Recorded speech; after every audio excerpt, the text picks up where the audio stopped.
आपके गांव में एक ऐसे संत का प्रादुर्भाव हुआ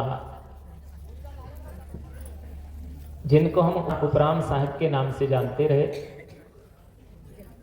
और उन्होंने इस सत्संग भक्ति ज्ञान का ऐसा बीजारोपण आपके गांव राजा भानपुरी में किया जिसके प्रभाव से यहाँ प्रतिवर्ष ये सत्संग का आयोजन होता चला आ रहा है। उनके सुपुत्र श्री रेवाराम जी साहू और उनके पूरे परिवार की तरफ से ये बहुत सुंदर आयोजन हर वर्ष यहाँ पर होता है। आप सभी जानते हैं कि संतों का पदार्पण वहीं हुआ करता है जिसके पुण्य जागृत होते हैं, और जब पुण्य जागृत होते हैं तब संतों का पदार्पण होता है। और संत हमें क्या देते हैं? संत जीवन में वह धन देते हैं, वह ज्ञान देते हैं, वह विचार देते हैं, वह जीने की कला सिखा देते हैं जो व्यक्ति का लोक और परलोक दोनों अच्छा बन जाता है। एक बार मैं काठमांडू में था तो ऐसे टहलने के लिए नेपाल में निकला तो सड़क पर एक व्यक्ति से मेरी मुलाकात हुई। तो मुझे देख करके उसने पूछा कि बोला आप कहाँ रहते हैं, क्या करते हैं? तो मैंने कहा भाई यहीं पर जो है तो आश्रम है और यहाँ रहते हैं और यहाँ सत्संग करते हैं। तो बोला सत्संग में क्या कहना चाहते हैं? तो मैंने कहा आप खुद आकर के सत्संग में बैठें, तब आपको पता लगेगा कि सत्संग से मनुष्य को क्या लाभ मिलता है। इसलिए समय निकाल करके आप भी आइए। तो क्या कहता है कि सत्संग में बैठने की हमारे पास फुर्सत ही नहीं। मैंने कहा सत्संग में बैठने की फुर्सत नहीं है। तो कहता है बोला आप सत्संग की बात करते हैं, हमको तो खाने की भी फुर्सत नहीं। तो मैंने कहा खाने की भी फुर्सत नहीं? तो कहता आप खाने की बात करते हैं, अरे मुझे तो मरने की भी फुर्सत नहीं। आज वर्तमान में मनुष्य इतना समय के अभाव में जी रहा है कि वो थोड़ा भी समय निकाल करके सत्संग में बैठना पसंद नहीं करता है। इस दुनिया में दो प्रकार के लोग पाए जाते हैं। कुछ लोग होते हैं जो समय के अभाव में जीते हैं और कुछ लोग होते हैं जो समय से परेशान होकर के जीते हैं। कितने लोगों को आपने देखा होगा कि लोगों के पास टाइम का इतना अभाव रहता है। मैं प्रथम बार जब आपके यहाँ छत्तीसगढ़ में आया और मुझे इरई कला जाना था, वहाँ कार्यक्रम था, पहला कार्यक्रम उस समय वहाँ हुआ। तो रास्ते में जो है तो वहाँ दुर्ग में रेलवे क्रॉसिंग पार करना था। तो ट्रेन आने वाली थी तो डंडा बंद कर रखा था। तो कुछ लोगों को इतनी जल्दी थी कि डंडा बंद होने पर भी रेलवे क्रॉसिंग का डंडा बंद था, फिर भी स्कूटर को लोग उसके नीचे से झुका झुका करके निकाल रहे थे। तब मैंने साथियों से कहा कि देखो इन लोगों को इतनी जल्दी है कि 5 मिनट रुकना भी इनके लिए बड़ा कठिन हो रहा है। वही इनके पास में इतना समय का अभाव है जो ये रुकना ही पसंद नहीं कर पा रहे हैं। लेकिन जब हम लोग आगे पहुंचे तो एक दिन टहलने के लिए जा रहे थे तो कुछ लोग एक चबूतरे पर बैठ करके पेड़ के नीचे ताश खेल रहे थे। तो हमने उन बूढ़े बूढ़े लोगों से पूछा कि भाई आप लोग क्या कर रहे हैं? तो कहते हैं कि बोला गुरुजी टाइम पास कर रहे हैं, टाइम पास। उन लोगों के पास इतना समय है, इतना टाइम है कि उसको पास कैसे करें, और उसको टाइम को पास करने के लिए वो क्या कर रहे हैं? ताश खेल रहे हैं। लोग समय का उपयोग तो नहीं करते हैं, लोग कहते हैं कि हम टाइम पास करते हैं, लेकिन आपको पता है कि समय को कोई पास नहीं कर पाया है, समय ने ही सबको पास किया है। इसलिए भरतरी जी ने कहा भोगा न भुक्तम वैमेव भुक्ता, तपो न तप्तम वैमेव तप्ता, कृष्णान जीर्णम वैमेव जीर्णा, कालो न याता वैमेव याता। मनुष्य सोचता है कि हम भोगों को भोग लें, लेकिन भोगों को दुनिया में आज तक कोई भोग नहीं पाया। भोग ही मनुष्य का उपभोग कर लेता है। हम चाहते हैं कि हम तप कर लें, तप को तपा लें, लेकिन नहीं, वो तप ही तुमको तपा लेता है। तृष्णान जीर्णम, हम चाहते हैं कि तृष्णा को जीर्ण कर दें, समाप्त कर दें, लेकिन वो तृष्णा ही आदमी को खा जाती है। कालो न याता हो वही मेव याता। काल कहते हैं समय को। हम सोचते हैं कि हम समय को नष्ट कर दें, लेकिन समय को आज तक कोई नष्ट नहीं कर पाया। समय ने ही सबको नष्ट करने का काम किया है। इसलिए हर व्यक्ति को चाहिए कि हम समय का अच्छा उपयोग करें। हमारे जीवन में 3 अवस्थाएं हैं, बचपन, जवानी और बुढ़ापा। बाल्यकाल जो है तो शिक्षा ग्रहण करने का अवसर होता है, और हमको जो है तो बचपन में जो है तो अगर हमने खेल कूद में ही अपना समय खो दिया तो हम बचपन में भी कोई तरक्की नहीं कर पाएंगे। ऐसा नहीं कि कुछ खेले नहीं, छोटे छोटे बच्चे होते हैं, उनको खेलने की भी आवश्यकता होती है। उनकी शारीरिक क्षमता बढ़ाने के लिए बच्चों को उछलना भी चाहिए, खेलना भी चाहिए, कूदना भी चाहिए। एक घर में मैं गया था तो उस एक छोटा सा बच्चा था, तो उसकी दादी कह रही थी कि ये मेरा पोता बहुत चंचल है, बहुत उछलता कूदता है। मैंने कहा बच्चा नहीं कूदेगा तो क्या बूढ़ा कूदेगा? बचपन में ही तो उछल कूद करेगा।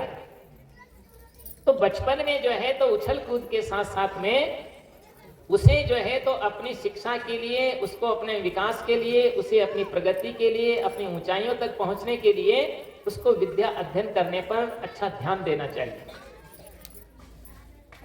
माता पिता को भी चाहिए कि बच्चों को जो है आप भरपूर जो है तो उनको व्यवस्थाएं जुटाएं, लेकिन एक बात जरूर याद रखें कि उनको आलसी नहीं बनाएं। आजकल क्या है, सरकारें भी चाहती कि बच्चों से कोई काम न ले। जब बच्चे काम, छोटेपन से बच्चे काम नहीं करते हैं, आप आगे चल करके उन बच्चों से जब वो जवान हो जाते हैं, आप उनसे आशा करें कि वो बच्चे कुछ काम करेंगे, कुछ सेवा करेंगे, तो ये कभी संभव नहीं हो पाएगा। इसलिए हर बच्चे से छोटेपन से ही उनको जो है तो पुरुषार्थ करना सिखाना चाहिए, परिश्रम करना सिखाना चाहिए, और परिश्रम करने में, श्रम करने में शर्म महसूस नहीं होनी चाहिए। ये हमेशा याद रखिए। कुछ ऐसे काम बच्चों को दे दीजिए, जैसे कोई एक पौधा ही आप लगा दें। जैसे बच्चों का जन्मदिन ही आजकल आता है, तो आजकल एक प्रचलन चल चुका है कि हर घर में अपने बच्चों का लोग जन्मदिन मनाते हैं। तो जन्मदिन मनाने की भी पद्धतियां लोगों की अलग अलग हो गई है।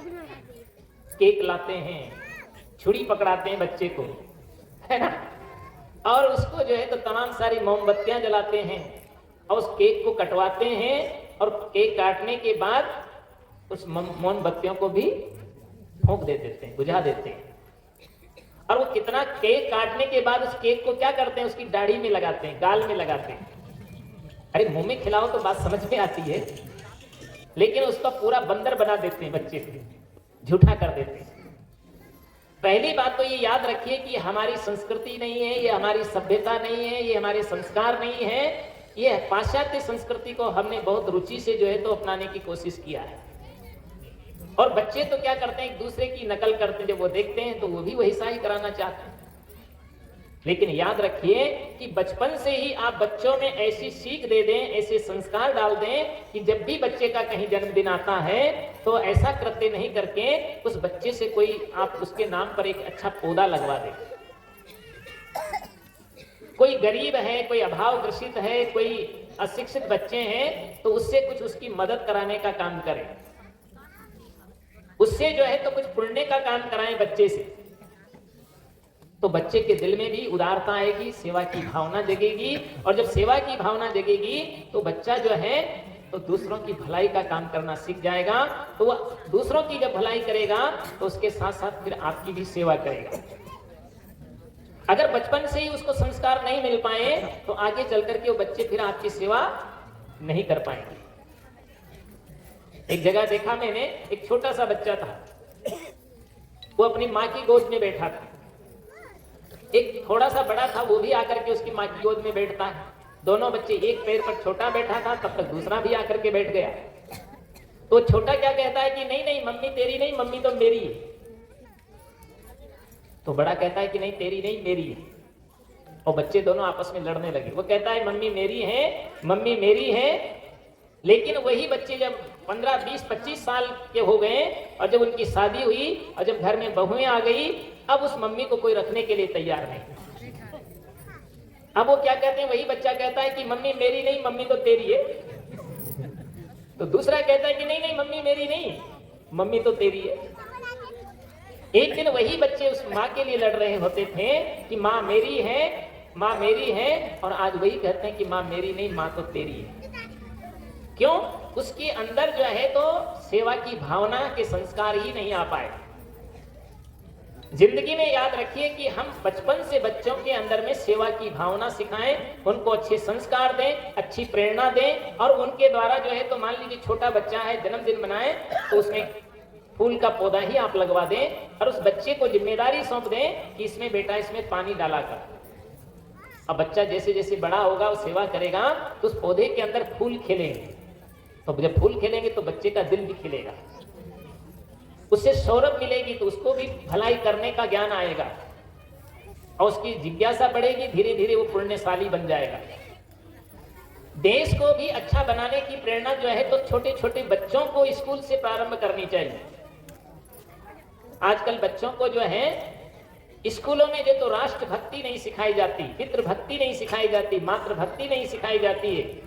और माँ बाप भी ये नहीं चाहते हैं हमारे बच्चे कैसे होना चाहिए, हमारा बच्चा डॉक्टर हो, मास्टर हो, इंजीनियर हो, कलेक्टर हो, आईपीएस हो, आईएएस हो।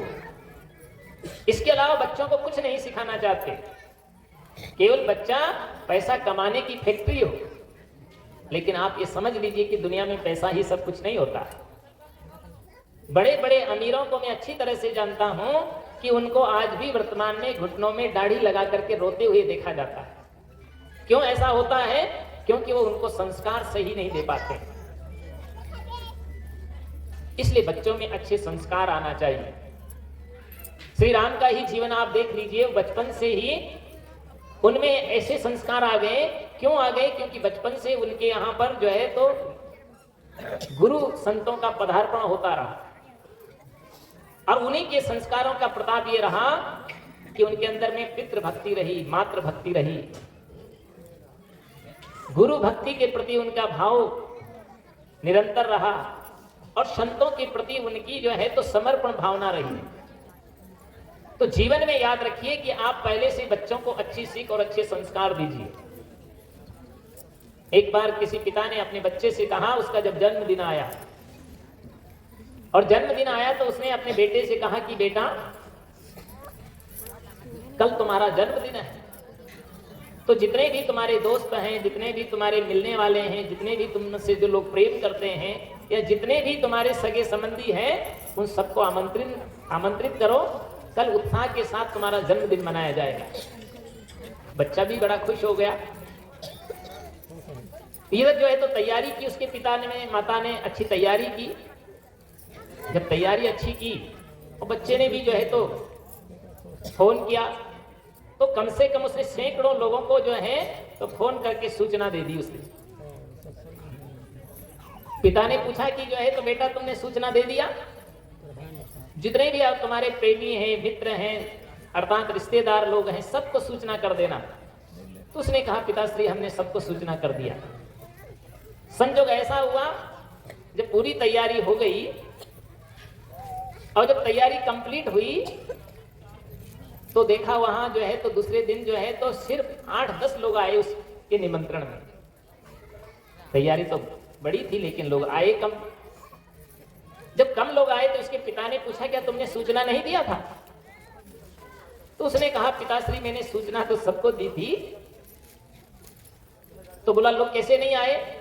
बोला सूचना मैंने जन्मदिन के रूप में नहीं दी थी, मैंने उनसे कहा था फोन पर कि भाई हमारे घर में थोड़ी सी समस्या है तो कुछ पैसे की जरूरत है,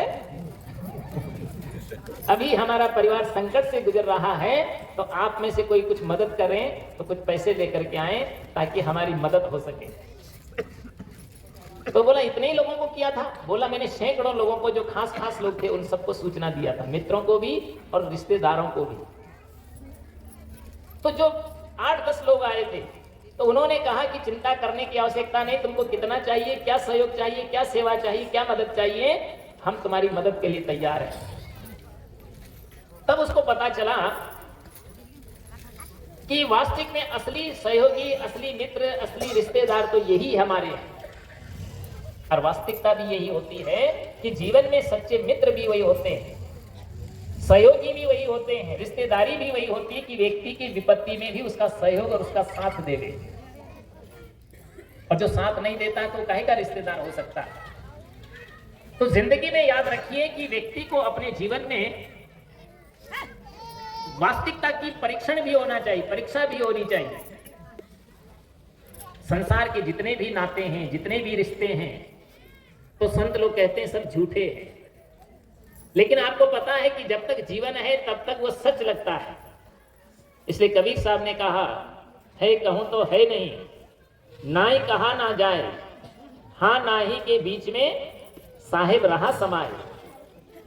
सदगुरु कबीर साहब कहते हैं है कहूं तो है नहीं, अगर मैं है कहता हूं तो है नहीं। वास्तविक में संसार के रिश्ते क्षणिक होते हैं, थोड़े समय में टूट जाते हैं। और ना ही कहा ना जाए, लेकिन ना ही भी नहीं कहा जा सकता है, क्योंकि उनके बिना काम नहीं चल सकता। माता है, पिता है, पत्नी है, बच्चे हैं, भाई है, अनेक रिश्तेदार हैं, उन सब के साथ में हमको जो है तो सामूहिकता से जीवन हमारा चलता है। क्यों चलता है? क्योंकि मनुष्य एक सामाजिक प्राणी है, समाज के बीच में जन्मता है, समाज के बीच में पलता है, समाज के बीच में बड़ा होता है, समाज के बीच में जीतता है और समाज के बीच में ही छोड़ करके चला जाता है। और ये तो निश्चित है कि जो है तो आया है सो जाएगा। जो मिलता है वो बिछुड़ जाता है, जो उसका संयोग होता है उसका वियोग होता है, और जिसकी का जन्म होता है उसकी मृत्यु भी निश्चित होती है। इसलिए व्यक्ति को मृत्यु से भी डरने की आवश्यकता नहीं, व्यक्ति को निर्भय रहना चाहिए। लेकिन निर्भय दो व्यक्ति रह सकते हैं। निर्भय कौन रह सकता है? पहला व्यक्ति तो वह निर्भय रहता है जो जीवन में कभी खोटे कर्म नहीं करता, उसको किसी का डर नहीं रहता, किसी का भय नहीं रहता, क्योंकि उसको न प्रशासन का डर रहता है, न उसको सत्ता का डर रहता है, न किसी देवी देवता का डर रहता है, न किसी भूत प्रेत का डर रहता है, न किसी अन्य व्यक्ति का डर रहता है। उसको वो हमेशा निर्भय रहता है, क्योंकि उसने कभी खोटा काम किया ही नहीं। और जो व्यक्ति कर्म खोटे करता है तो वो हमेशा भयभीत रहता है। आपने देखा होगा जब भी कोई आदमी गलत काम करने चलता है तो पूर्व, पश्चिम, उत्तर, दक्षिण जो तरफ देखता है, और उसके बाद में वो गलत कर्म करता है कि कोई देख तो नहीं रहा। लेकिन आप ये बात याद रखिए कि कोई देखे या ना देखे, उसका प्रतिफल दूसरे को तो नहीं भोगना है, उसका प्रतिफल तो आपको ही भोगना है। तो आपको देख ही रहे कि मैं गलत कर रहा हूं। चाहे आप किसी के साथ भी गलत करते हैं तो आपको खुद पता है कि मैं उसके साथ में गलत कर रहा हूं। इसलिए जिंदगी में याद रखिए कि आप भूल करके भी कोई गलत कार्य नहीं करें, ये हमेशा याद रखें। क्योंकि मनुष्य के साथ में सिर्फ 3 चीजें चलती, बाकी सब यहीं छूट जाती। 3 चीजें कौन कौन सी है? एक तो धर्म, दूसरा कर्म और तीसरा भजन। ये 3 ही मनुष्य के सच्चे साथी होते। बाकी तो मकान छूटेगा, जमीन छूटेगी, फैक्ट्री छूटेगी, गाड़ी छूटेगी, बाड़ी छूटेगी, और भी जो रिश्ते नाते हैं वो भी सब छूट जाएंगे। बाकी और तो क्या, जिस शरीर को हम रात दिन अच्छा खिलाते हैं, अच्छा पिलाते हैं, अच्छा नहलाते हैं, अच्छा तेल फुलेल डालते हैं और इसको सजाते हैं, एक दिन ये शरीर भी आपका दगा दे जाएगा, ये भी छूट जाएगा। इसलिए कहा देखन में सोना लगे, सकल जग कांच है, अरे हाँ पलटू जीना झूठ तो मरना साँच है। हम कितने दिन जिएंगे ये कोई गारंटी नहीं है, लेकिन ये तो निश्चित है कि एक दिन हमें जाना है। इसलिए व्यक्ति को याद रखना चाहिए कि हम जो है तो भूल करके भी गलत कृत्य नहीं करें, गलत काम नहीं करें, पवित्र कर्म करें। कर्म करना है तो अच्छा करें और वो भी लगन से करें।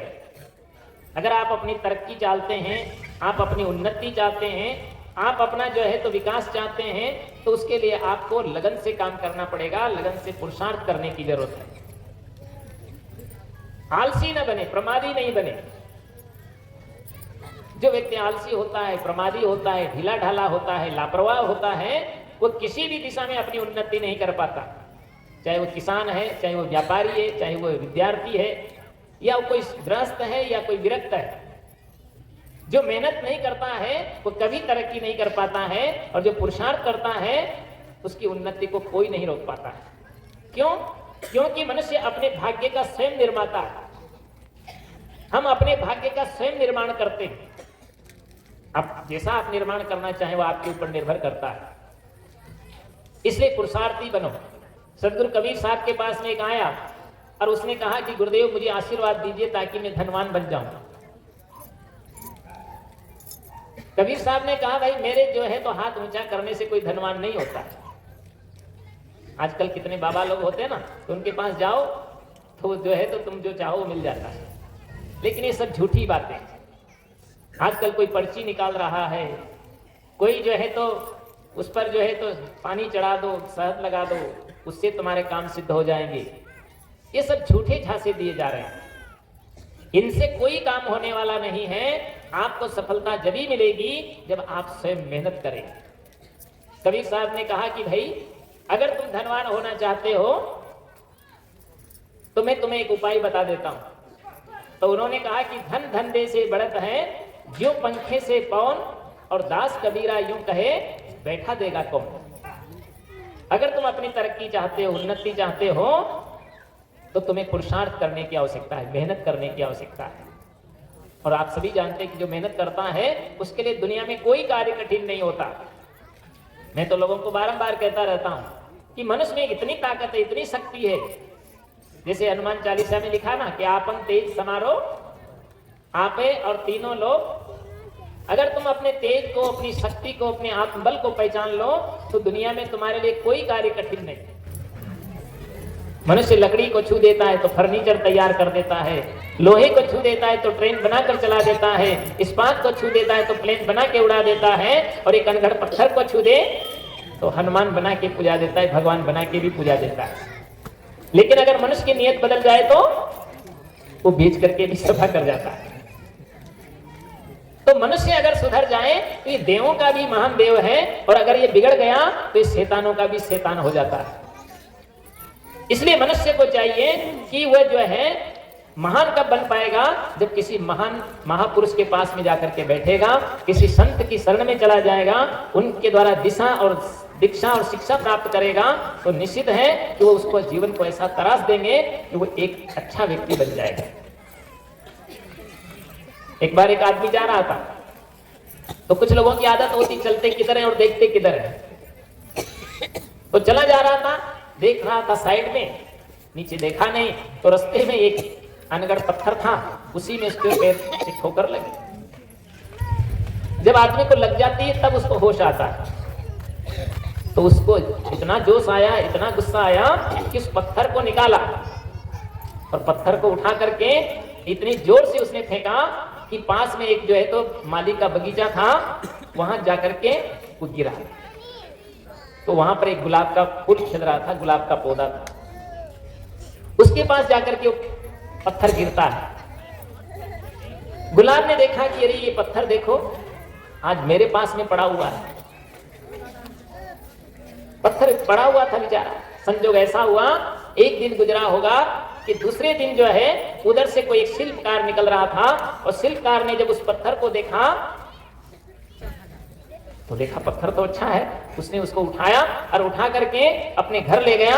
और दूसरे दिन उसने एक छीनी और हथौड़ी उठाया, और छीनी हथौड़ी उठा करके उसको ऐसा तराशा कि उसमें से भगवान की मूर्ति निकाल दी। और भगवान की मूर्ति जब बन जाती है तो उसके लिए बढ़िया सुंदर एक मंदिर बना। उस मंदिर में ले जाकर के उसको पधरा दिया।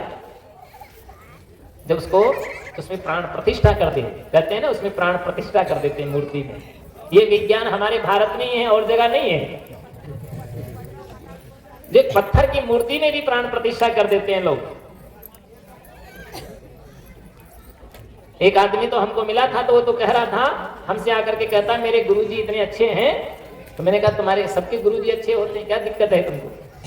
तो बोला नहीं, हमारे गुरुजी की ये विशेषता है कि उन्होंने मरी गाय को भी जिंदा कर दिया। तो मैंने कहा तो बहुत अच्छा काम किया उन्होंने। वो कहते हैं मरी गाय को जिंदा कर दिया। तो मैंने कहा जब वो मरी गाय को जिंदा कर सकता था तो उसकी माई को क्यों मरने दिया? क्या गाय से भी माई खतरनाक थी क्या उसकी? उसको भी जिंदा कर देता। हमारे देखो ये भूषण साहब एक किताब लिख दी है। कल कह रहे थे एक भगत क्या हम गए थे तो बोला मैं मरे को भी जिंदा कर देता।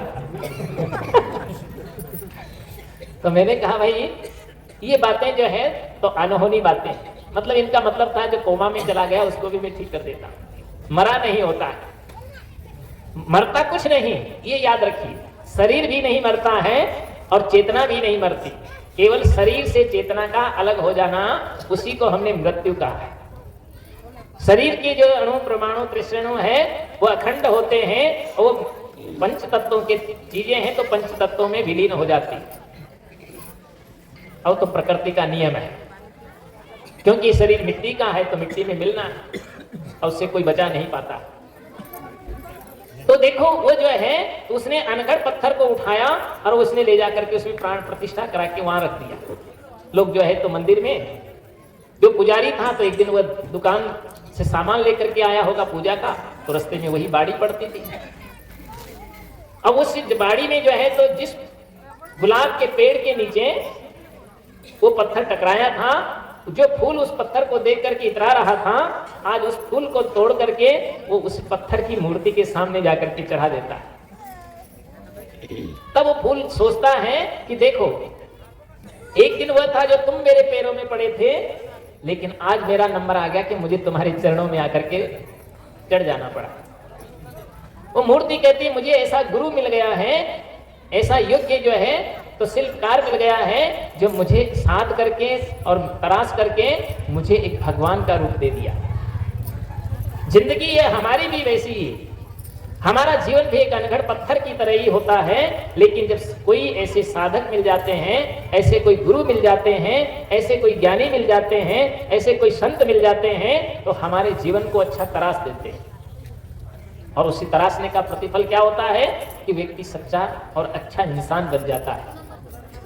क्योंकि दुनिया में 3 प्रकार के लोग होते हैं, एक होता है इंसान, दूसरा होता है शैतान और तीसरा होता है भगवान। इंसान वह है जो बांट करके खाता है, शैतान वह है जो लूट करके खाता है, और भगवान वह है जो अपना भी दूसरों के लिए लुटा देता है, खिला देता है। वो भी व्यक्ति होता है। इसलिए हमें अपने जीवन को अच्छा बनाने की दिशा में काम करना चाहिए। तो हम अपने जीवन को अच्छा तराशें, तो इसलिए सदगुरु के पास जाएं और सदगुरु हमें जो है उसको तराश देते हैं। इसलिए कबीर साहब कहते हैं गुरु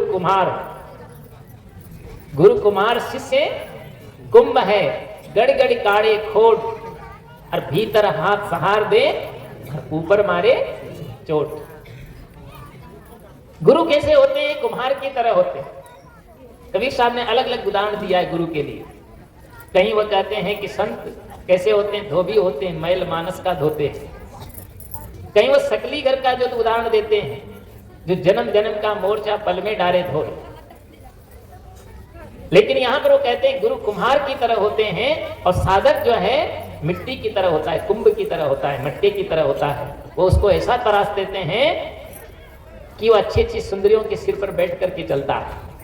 लेकिन आपको पता है कि उसने कितनी साधना की है, कितना उसको तराशा गया है, तब जाकर के वह ऐसा योग्य बन पाता है। तो हमें भी अपने जीवन को ऐसा तराशना है। अपने जीवन को अच्छा बनाने के लिए हम ज्ञानवान बने,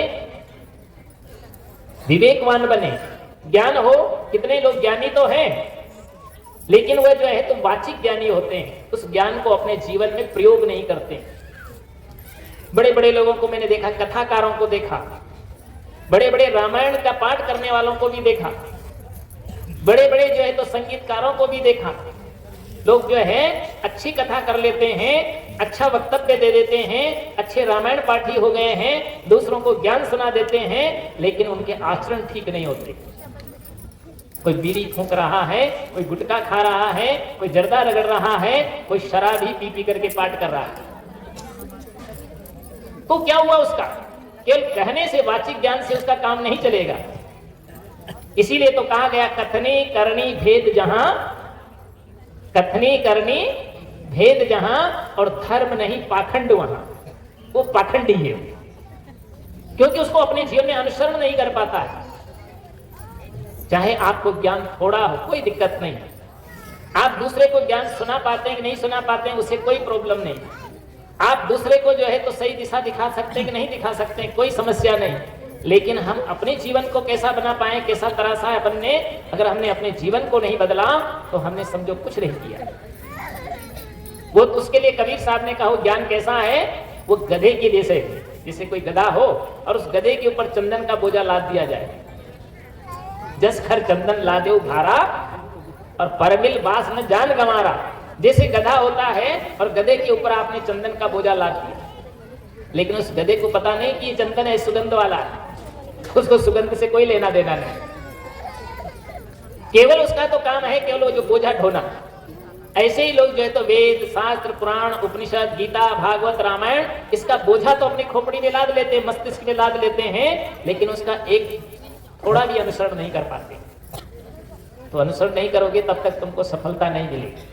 जैसे कोई डॉक्टर के पास आप गए और डॉक्टर के पास गए, आपने औषधि ली और उसको ले जाके ताक में रख दिया, आपने खाया नहीं, तो आपका रोग मिटेगा? रोग तभी मिटेगा जब उसको आपको ग्रहण करना। आपका भोजन आपने अच्छा बनाया, लेकिन अगर भोजन को आपने खाया नहीं तो आपको तृप्ति नहीं मिल पाएगी। ऐसे ही तुलसी जी ने मानस में भी लिख दिया, क्या लिखा? पर उपदेश कुशल दो तेरे, है ना। आप पराये को तो उपदेश अच्छा दे देते हो, अच्छा सिखा देते हो, अच्छी प्रेरणा देने के बात करते हो, लेकिन अपने जीवन में उसको उतार नहीं पाते। एक जगह रामलीला हो रही थी तो लोगों ने मुझे बुलाया और वो कहते हैं कि राम जी की आरती कर दीजिए। तो मैंने कहा भाई राम जी की आरती करें, लोग नहीं माने तो ले गए, बोला राम जी की आरती कर दीजिए। अब मैं जब वहां गया तो देखा पीछे शराब की बोतलें, थैलियां पड़ी हुई थी। जो पाठ करने वाले लोग थे शराब पी पी करके मंच पर जो है तो राम सीता जानकी बने हुए। मैंने कहा यहाँ तो सारे रावणे में किसकी आरती करूं? कोई राम नजर आए तब तो आरती करो। नाम लेते हैं राम का और काम करते हैं रावण का। तो लेकिन ऐसे करने से काम नहीं चलेगा। जिंदगी में याद रखिए कि राम का भक्त भी वही है। तुलसी जी ने बहुत अच्छा चित्रण किया है। उन्होंने राम जी से कहा, राम जी के पास कोई आया अयोध्या वासी, तो उन्होंने कहा कि आपके भक्त की क्या पहचान है? तब उन्होंने कहा सोई सेवक प्रियतम मम सोई। कितना बढ़िया चित्रण करते हैं। राम जी कह रहे हैं कि सोई सेवक प्रियतम मम सोई और मम अनुशासन माने जोई। वही मेरा सेवक है, वही मेरा भक्त है, वही मेरा साधक है, वही जो सच्चा ज्ञानी है। कौन है? जो मेरे अनुशासन कहते हैं जो मेरे नियम का पालन करता। और जो नियम का पालन ही नहीं करता तो राम भक्त हो ही नहीं सकता। जिंदगी में याद रखिए कि आप नियम का पालन करिए, सदमार्ग पर चलिए, सदाचार का अनुसरण करिए और अपने जीवन के जितने भी दुर्गुण हैं, जितने भी दुर्व्यसन हैं, उनका परित्याग कर दीजिए। तब समझो कि आपका ज्ञान प्राप्त करना सार्थक हुआ, और नहीं तो सार्थक नहीं है। उसको केवल वाचिक ज्ञान मात्र है, रटा रटाया ज्ञान है। इसलिए केवल रटने से काम नहीं चलेगा, उसको अपने जीवन में आत्मसात करना पड़ेगा। उसको तो कबीर साहब ने मूर्ख कहा। कबीर साहब की भाषा में अगर कहे तो उसको मूर्ख कहा। मूर्ख किसको कहा उन्होंने? जानबूझ जो कपट करता है। कोई आदमी जानता भी है, बूझता भी है, जानबूझ, फिर भी वह अपने साथ ही कपट कर रहा है। दूसरे के साथ कपट करे बात समझ में आती है, लेकिन वो खुद के साथ ही कपट कर रहा है। जानबूझ जो कपट करता है ते असमंद न कोई, उसके समान मंद बुद्धि वाला कोई नहीं।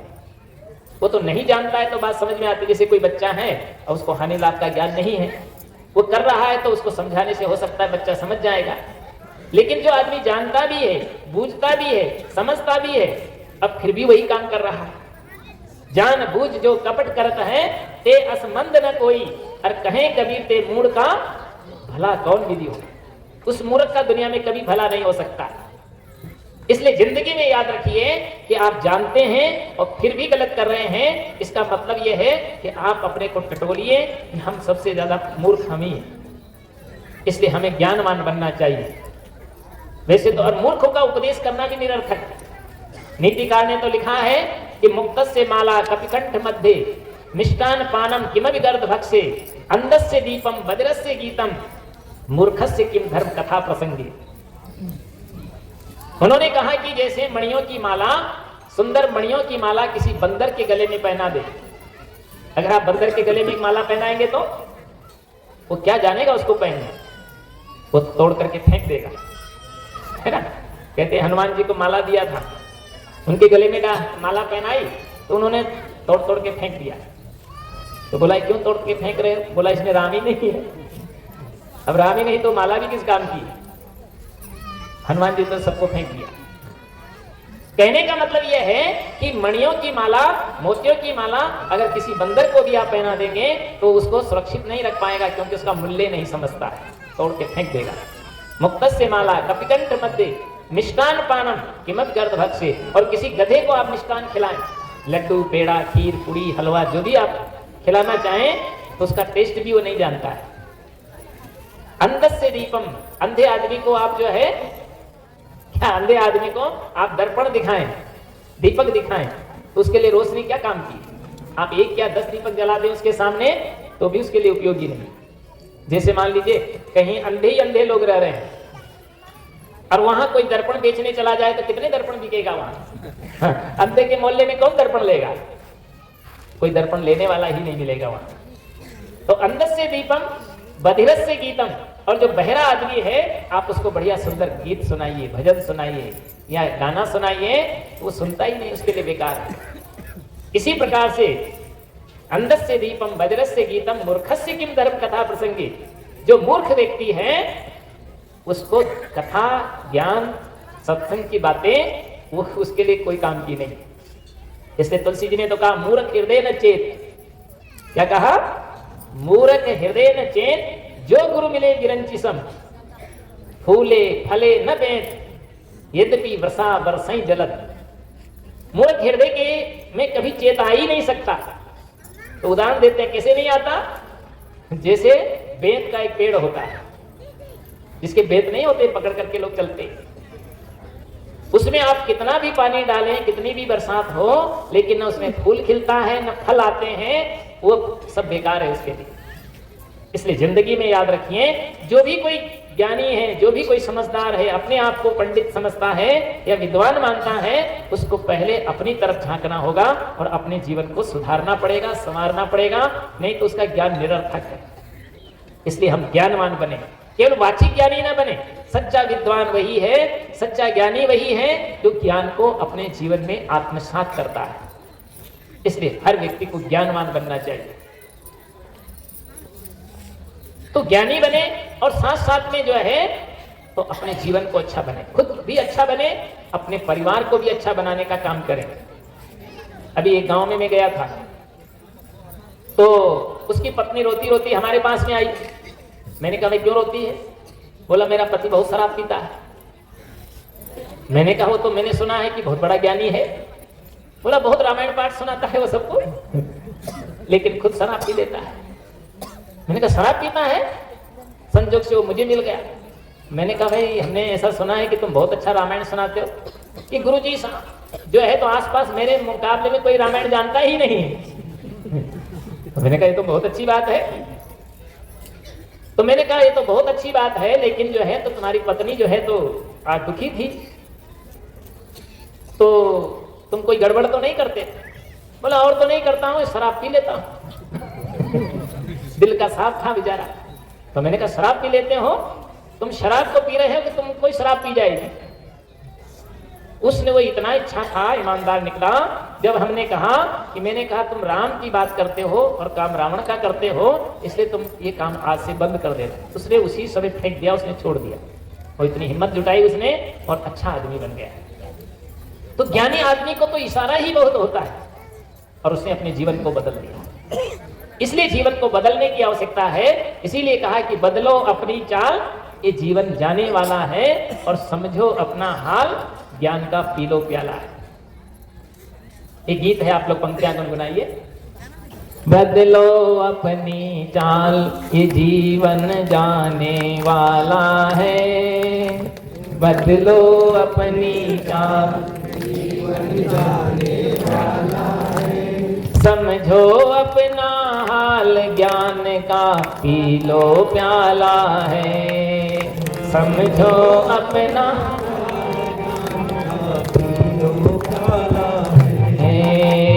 बदलो अपनी चाल ये जीवन जाने वाला है। बदलो अपनी चाल ये जीवन जाने वाला है। समझो अपना हाल ज्ञान का पी लो प्याला है। समझो अपना हाल ज्ञान का प्याला नहीं है, शराब का प्याला है। छाया है या ज्ञान अंधेरा, ज्ञान का दीप जला लो। छाया है या ज्ञान अंधेरा, ज्ञान का दीप जला लो। छाया है या ज्ञान अंधेरा, ज्ञान का दीप जला लो। छाया है या ज्ञान अंधेरा, ज्ञान का दीप जला लो। अनाचार से दुखी धरा है, कुछ तो पुण्य कमा लो। अनाचार से दुखी धरा है, कुछ तो पुण्य कमा लो। कटे सभी जंजाल पाप का, धोलो काला है। कटे सभी जंजाल पाप का, धोलो काला है। बदलो अपनी चाल जीवन जाने वाला है। जीवन जाने वाला है। समझो अपना ज्ञान का ज्ञान का पी लो प्याला है। हिंसा झूठ कपट अन्याय, नशा जहर को छोड़ो। हिंसा झूठ कपट अन्याय, नशा जहर को छोड़ो। हिंसा झूठ कपट अन्याय, नशा जहर को छोड़ो। हिंसा झूठ कपट अन्याय, नशा जहर को छोड़ो। दया क्षमा समता विवेक से हरदम नाता जोड़ो। दया क्षमा समता विवेक से हरदम नाता जोड़ो। करो सदा उपकार साथ में जाने वाला है। करो उपकार साथ में जाने वाला है। समझो अपना हाल ज्ञान का पी लो प्याला है। समझो अपना हाल ज्ञान का पी लो प्याला है। बदलो अपनी चाल ये जीवन जाने वाला है। बदलो अपनी चाल ये जीवन जाने वाला है। समझो अपना हाल ज्ञान का पी लो प्याला